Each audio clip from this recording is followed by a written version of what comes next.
Hey friends, I want to make a video today about something that I really feel is a key piece, a key missing piece in the conversation around sexuality, particularly women's sexuality. And with that being said, throughout this video I'll be using like male, female, masculine, feminine terms, but this does apply to anyone of any gender. So where to start? So this is something that really like resonated with me and struck a chord with me personally when I started doing this research and this work a couple of years ago. And I'll throw out a resource for you really quick that a lot of this I learned from the book called Come As You Are by Emily Nagoski. It's a fantastic book. She talks pretty in depth about this issue. So put that on your reading list. But for now, let's chat for a few minutes about this idea of arousal, particularly female arousal, and some of the factors that we may not think about so much. So for a lot of us, we're kind of taught that, if we're into our partner, we're really attracted to them, then we will be able to be aroused and we want to have sex with them, etc. But it's not that simple. You can really like someone, love someone, feel very attracted to somebody, but still not able to reach the sexual response or be able to get aroused. And for a lot of people, especially a lot of the women that I work with, this can be really frustrating and really discouraging and really sad when you're just like, I really love my partner, or I'm really attracted to this person, but things just I can't get things going, things aren't moving. And obviously when it comes to arousal or libido in general, there's a lot of different factors, but today I want to talk about one that's really important and key, and I think that doesn't get enough attention, and that is environmental cues and context. So a lot of female arousal is actually environmentally based. It's contextual. So regardless of that person, your partner, whoever it is that you're wanting to have sex with or become sexual with, a lot of how your body and mind responds is determined by the environment and the environmental cues. So like I said, this one really resonated for me personally, because this is such a key factor in my own body and my own response, and I couldn't figure out why for so long that these people, these partners that I was really attracted to, things just didn't work and I wasn't comfortable in the experience, and I wasn't making the most out of that sexual experience. And now I know it's because of environmental cues.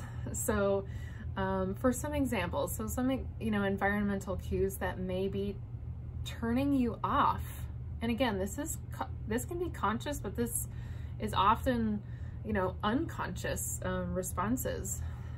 So things like lighting, so having soft natural light versus harsh overhead lights, different colors and wavelengths of light. Definitely things like clutter is a big one. So if you're trying to become sexual or get in the mood or whatever, and you're surrounded by clutter and dirty dishes and dirty laundry, and there's just too much visual stimuli, it's really hard to come into your body and be in the moment and have a satisfying sexual experience. And you may find that your ability to become aroused or your ability to have an orgasm is affected by all of these cues. So definitely lighting, clutter, scent is a big one, especially for me.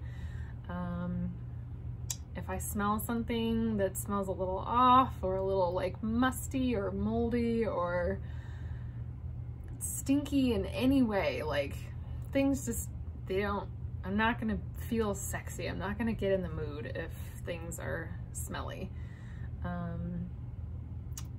And of course things like,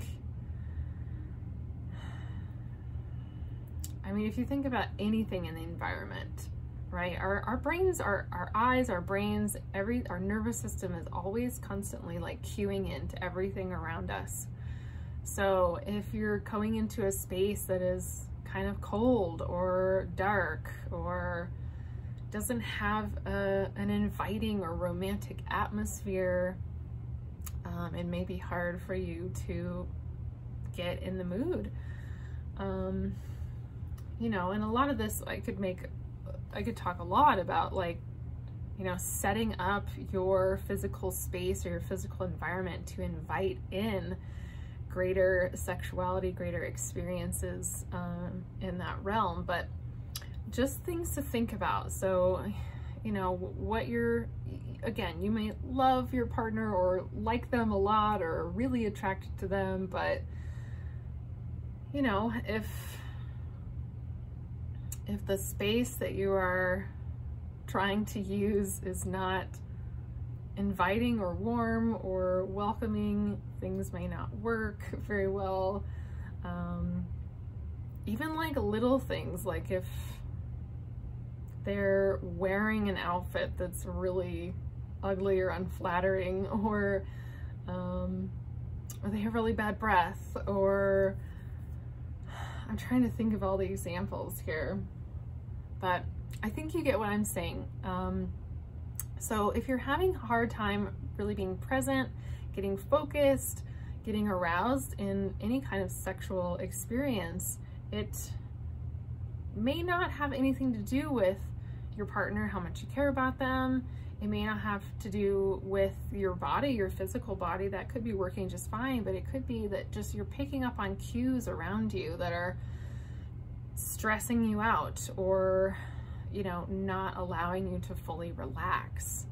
So thinking about colors and sounds and, again, lighting and smell and all these different environmental cues is really important. So just something to think about, something to play with, maybe experiment a little bit. If you have the ability to, you know, change up your space a little bit, perhaps you know, live with a partner or you have a bedroom, something like that, maybe try, you know, definitely doing some cleaning and decluttering is a good place to start.